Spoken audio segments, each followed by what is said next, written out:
What's up? I'm back with a haircut, I'm back with a camera, and I'm back with another movie to bring you down memory lane. This movie you might even know about. Many people might know about it as a cult classic childhood film. Many of you might even have fond memories of this movie. A movie that many of you thought was an American movie, but is just an American dub over. The movie I'm talking about today is the very beloved, very well-known movie named Milo and Otis. And today we will be talking about it and the things that you might not know and the things that might make you sad. Milo and Otis? That's a classic movie. If you say anything bad about it, you should kill yourself.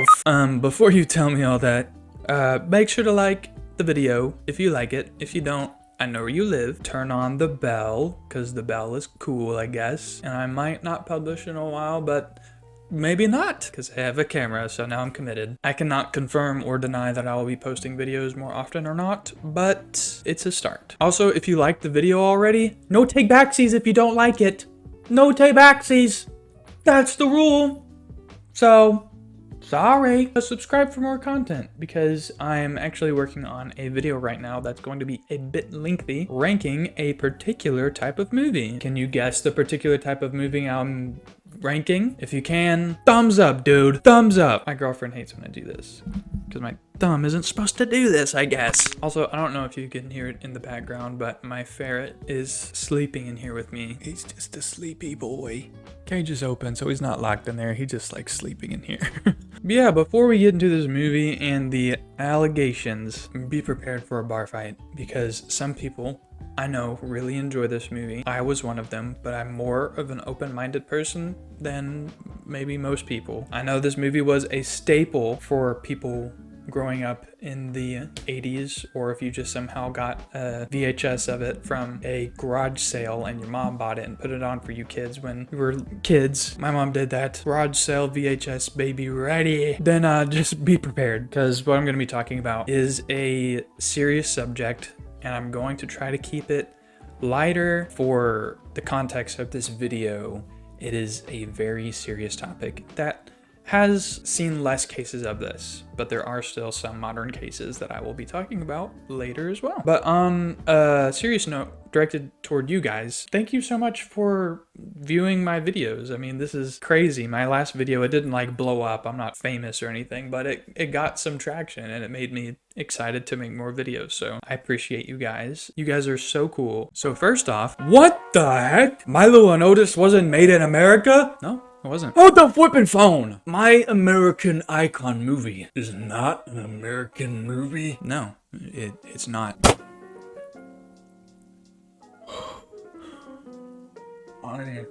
I am made in America.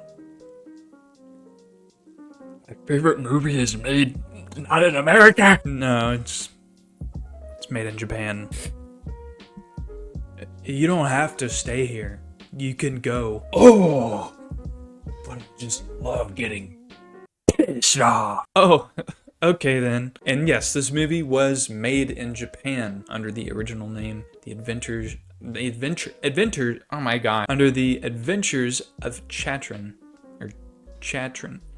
I'm gonna probably say a lot of these names wrong. The Adventures of Chatran was published to be more of an adult film. Not an adult film like, you know, Tibbies, but adult film as in like, it was directed towards adults. It was supposed to be more of an art piece movie instead of a childish, jumping around, fun, let's kill these cats and dogs movie. Let's kill the cats and dogs were harmed in the making of this. I'm getting there. But The Adventures of Chatran was filmed in a more of an eerie tone, with there being less, actually next to none, jumpy, fun music, and the shots were very long. The narration was very somber. The movie also ran for 15 more minutes than the movie Milo and Otis, but the movie received a lot of skepticism for alleged animal crimes, animal abuse, maybe not even technically killing of the animal, but it's kind of hard to see that it wasn't when we talk more about it later on. So strap yourselves in. I am about to ruin your childhood movie. As a kid, the narration of Dudley Moore made it feel like such a happy, fun time, and it kind of just washed over anything that could have been a shadow of a doubt that maybe the animals were harmed in the making of this movie. As a kid, it's hard to understand that things like this can happen during a movie, and that though children, you're like, oh, I sure hope they're okay, you understand that it's a story. And even as an adult during the time, it's hard to believe that those things could have happened. But a lot of allegations came up, and the directors really had not much to say about it. And watching this as an adult now, especially The Adventures of Chatran, it's hard to believe, or hard to disbelieve, that these animals weren't put in harmful situations or stressful situations because of the way the tendencies these animals portray. It's hard to believe that they weren't at the very least, put in very stressful situations. The Adventures of Chatran is a Japanese film directed by Masanori Hata and Kan Ichikawa. Again, if I pronounce those wrong, I'm sorry. I'm trying. Produced by Fuji Television and distributed by Toho. If these production and distribution companies mean nothing to you, then maybe One Piece, Dragon Ball Z, Jujutsu Kaisen, Spy X Family, or Spy Family, whatever, Dr. Stone, Godzilla, Dorohedoro. If you recognize any of those names, then that means that you're a certified anime freak! No, I'm kidding. I enjoy most of those that I listed. But yeah, that's just to say that these distribution companies and production companies are heads of very huge IPs. And on top of being very huge production and distribution companies, Milo and Otis was the top movie of the year it came out. Or I should say The Adventures of Chatran, which came out in 1986. The movie was the top grossing movie of that year in Japan, and is still one of the top grossing movies in Japan ever. So it was a very, very huge success. And because of all this commercial success, America decided that they wanted a piece of that cheddar. After 3 years of editing content from the 70 hours of additional content that the directors gave Columbia Pictures, adding a new narrator, adding more childish music, even down to editing the colors to appear more poppy for the children. After 3 years of that, the movie Milo and Otis was created. Because at the time when The Adventures of Chatran released, it already received a lot of criticism for animal abuse. And on top of that, the executive producer of Fuji Productions, Brant Reiter, wanted the movie to be more for kids, saying that he wanted it to be more for kids who watch Teenage Mutant Ninja Turtles. So after all that, Milo and Otis was born and became a commercial success in America. And now we get into the parts that nobody really wants to talk about, but I'm going to because I like ruining childhoods. I find it kind of disheartening that a movie like this with very bad allegations against it would still be bought by America even after the allegations, just to make a quick buck. But hey, capitalism. What's new, am I right? But after finding about all these, it just leaves a sour taste in my mouth, and I know you guys are like, just tell us! Tell us! I'm getting there. I'm just really warming up the oven, so it's not just like, this happened, and then your head freaking blows off. I've actually been looking into this before. None of those allegations were proven, so what you're saying literally has no proof. I mean, yeah, it doesn't have physical proof, and by that point, you can just click off and go and be like, Case proven! I got him! Yeah! But, I mean, if you watch The Adventures of Chatran, which maybe most people haven't because they've just seen Milo and Otis, you'll understand what I'm talking about. But hey, you don't even have to watch it. I'm gonna show it to you. That's right. Also, The Adventures of Chatran is on YouTube, so you can watch the whole thing by yourself. But the clips that I will be talking about today, I will show them, and I will give a warning beforehand because it is, I mean, it's horrible. It really is. But even though none of these allegations were, proven, allegations were brought up by many different countries about this film, including Europe, Australia, Asia, and America. Well, I mean, Asia, I guess more Japan because it came out in Japan, but Japan's in Asia. Anyways, because of the very huge commercial success of this movie, and because it boosted Fuji Television, monsters in animation right now, and Toho, monsters in production right now. If you were gaining millions and millions of dollars, or yen in Japan. Currency. If you were wealthy in the currency business. Like, practically blowing up, the next big thing. Why would you prove to anything? They did make a statement that they do care for their animals and they were under strict supervision, and that's a message that is played at the end of Milo and Otis, but it never strictly says that no animals were harmed, which they make sure to step around answering that specifically. So, Mr. Director, did you or did you not kill animals, put them in harm, or put them in stressful situations during the filming of My Adventures of Chatran? Well, you can see, we love animals. What about that? Well, I mean, they were under really strict supervision when they were free falling from the cliff. Okay. So is that a prop or is that a cat? We love our animals. No, I mean, yeah, you said that. We used prosthetics during that cow scene in The Adventures of Chatran that's not in Milo and Otis. Okay. That scene was cut because it was too graphic. Yeah, but it was prosthetics. Okay, but did you harm animals or not? Dude, you know me, dude. I just love animals, dude.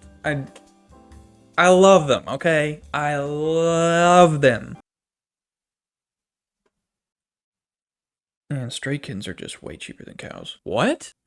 To start off with these allegations, we're going to start with the big two, which is the bear scene with the bear and the dog, and the scene where the cat is thrown over a cliff. But in the movie, he jumped. Yeah, cats are just gonna jump over a 100-foot cliff. So in the bear scene, I'm just gonna call them Milo and Otis. Their names in The Adventures of Chatran is Chatran and Pusky. I remember them as Milo and Otis because Milo and Otis are the real OGs. So in Milo and Otis, the scene is Milo is in a box being washed down the river, which is a whole nother thing in itself. We're gonna talk about the big two right now. Milo is being rushed down the river and there's a bear, and the bear sees Milo and starts to tip over the box, and Milo starts like hissing and patting at the bear. Otis jumps into the water and is like, I'm gonna save you, Milo. Otis starts attacking the bear and is like low-key drowning in the water. Pugs can hardly breathe anyways because the way that their face is built. So them being put in a situation in a rushing river with a bear is just not safe situations for a dog. And you might be thinking, It's not technically a rushing river because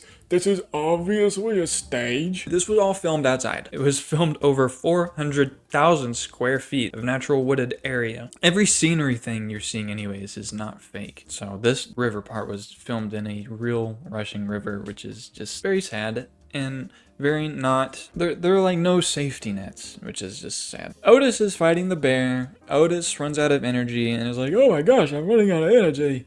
I should get to land and lead the bear away. and that's exactly what he does. Goes to land, the bear pats Otis and like taps him and stuff, and Otis runs away. And from there it's like, oh, what happened to Otis? Because he got patted on, and then they just cut away to Otis leaving.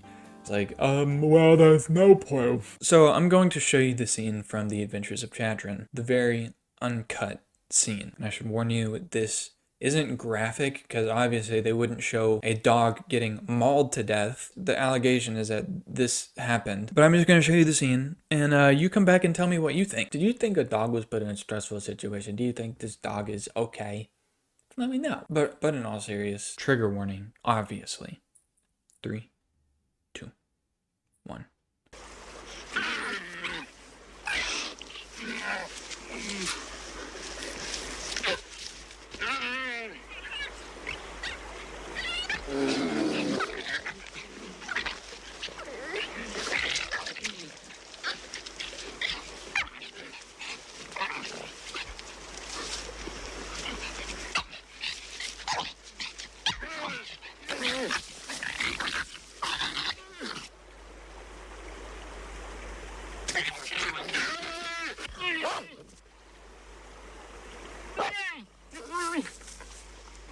So after seeing that, it's like, Milo and Otis or the directors of this movie, or the whole movie, whatever, had allegations raised against him for, I think, 3 dogs dying, and one of them being drowning, and the other one being mauled by a bear. So after seeing that scene, do you think a dog was mauled by a bear? Does that dog look like it's in a good situation? If you say no, I doubt that you watched it, and you're just trying to be correct. But yeah, tell me what you guys think, or whatever. I mean, the bear was putting its full weight on the dog, practically crushing it.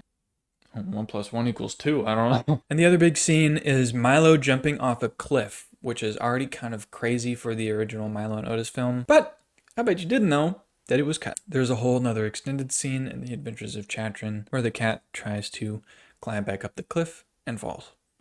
And tries it again and falls. It's very sad because the cat being thrown off the cliff into the water is very much a real cat, because it's seen coming up from the water and swimming. CGI definitely was not good during the 1986. So this is the other scene that gained a lot of allegations. Another trigger warning, just so you guys know. I'll do a countdown with you. 3. Sorry, I should be more serious. 3, 2, 1.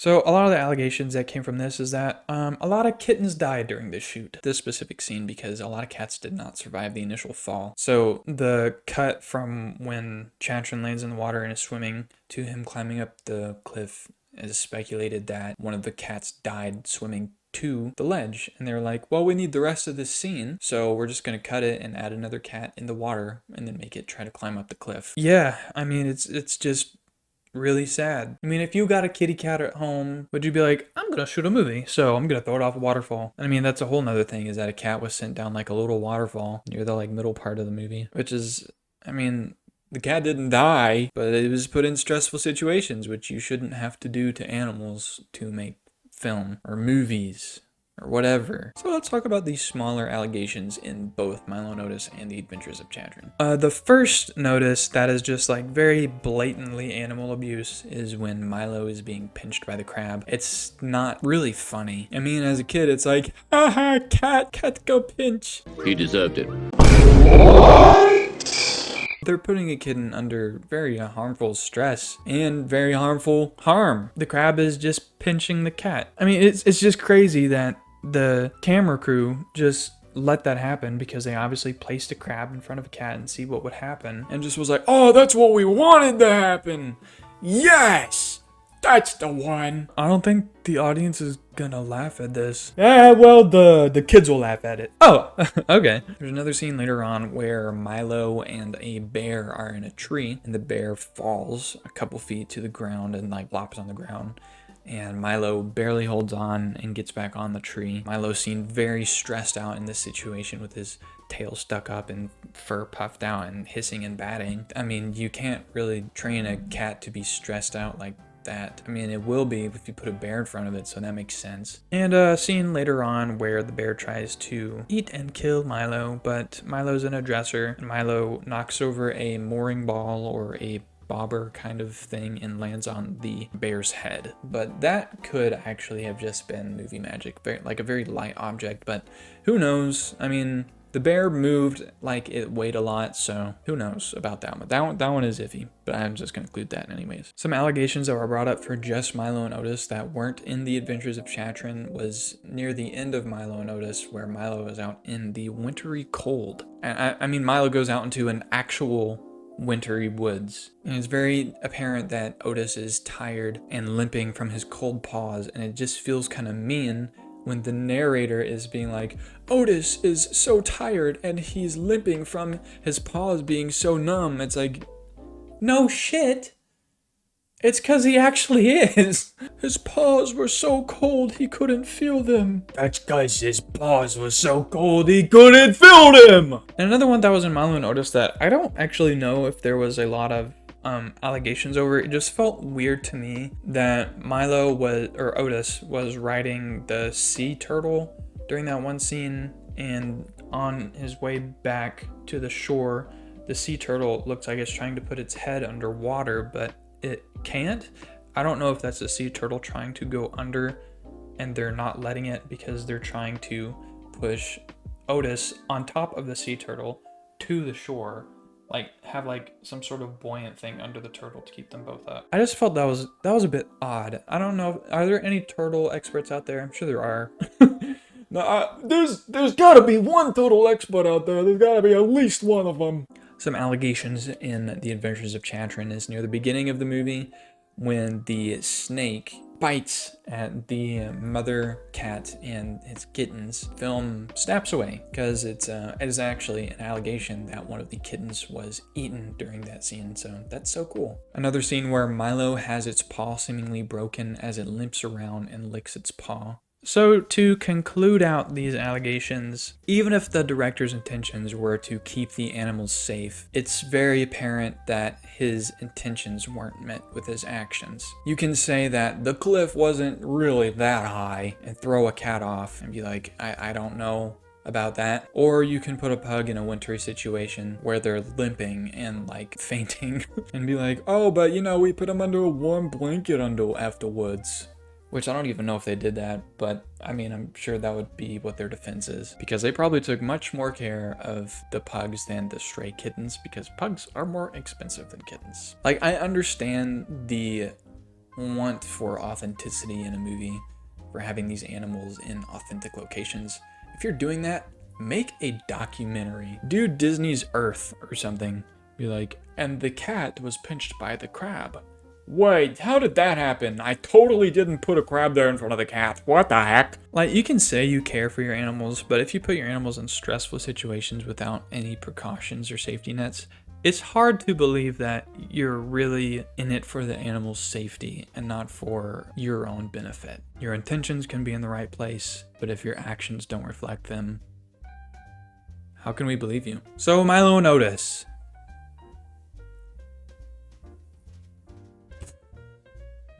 Childhood ruined. Childhood ruined! And we're not even gonna talk about the cat and dog giving birth, because that's a whole different can of worms. I mean, for a movie that's rated G, it's weird that that's even in there, because then that's gonna make kids just be like, Mom, what's going on there? Oh, they're just pooping. That's how you get kids, you poop them. You just get so full and you poop them out. Okay. But Columbia did a pretty good job to dumb down this movie for the kids because, I mean, without even watching The Adventures of Chatran, it's still very iffy, like, what happened here? But after watching The Adventures of Chatran, it's just like, there's no way that nothing bad happened. Even if no animals died, and let's say that no animals were hurt somehow, they were, like, very obviously put in very stressful situations, which you should never do for those movies. I mean, like, let's take a movie into account, like Homeward Bound. That movie, the directors and the animal handlers actually came out and said each steps to what they did for different stunts or different stressful situations in the movies, and they provide information that Milo and Otis simply don't, to say that these animals weren't put in stressful situations, and they do like a not a frame by frame, scene by scene breakdown to what happened, and it's great. Good on them. But Milo and Otis just don't do that. And so that's why it just raises suspicions. So, Michael, what was the point of this? I did this for you, baby. Just to make you upset. No, I just actually wanted to just yap. It's just been on my mind ever since my friend left that comment. And I already knew about the allegations. I just kind of forgot about them. So I thought I'd put this out there to be a physical reminder for me every day that I talked about it. Since I had to know, you had to know. Crazy things. This world is crazy, man. This world is nuts. Oh, and before we finish it off, I'm gonna ruin a couple more movies for you.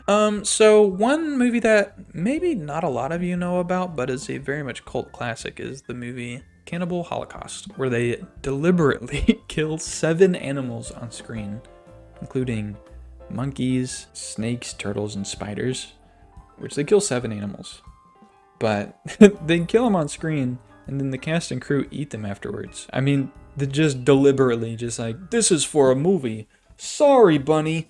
Puh! Another movie that gained a lot of traction because of the animal abuse was the cowboy movie Jesse James in the 1930s, I believe. In that movie, they deliberately rode a horse off a ledge and killed the horse. So that's kind of cool. Guys, it's opposite day. It's not cool, I swear. Wait, it's opposite day? It is so cool. Another movie was Heaven's Gate, released in the 1980s, featured real cockfights, real beheaded chickens, and they bled out a cow to use as blood instead of using prop blood. Most egregious thing of all is that they blew up a horse on camera with dynamite. They legit blew up a horse with the rider still on it too. 1980s, that was only like 40 years ago, and they blew up a horse.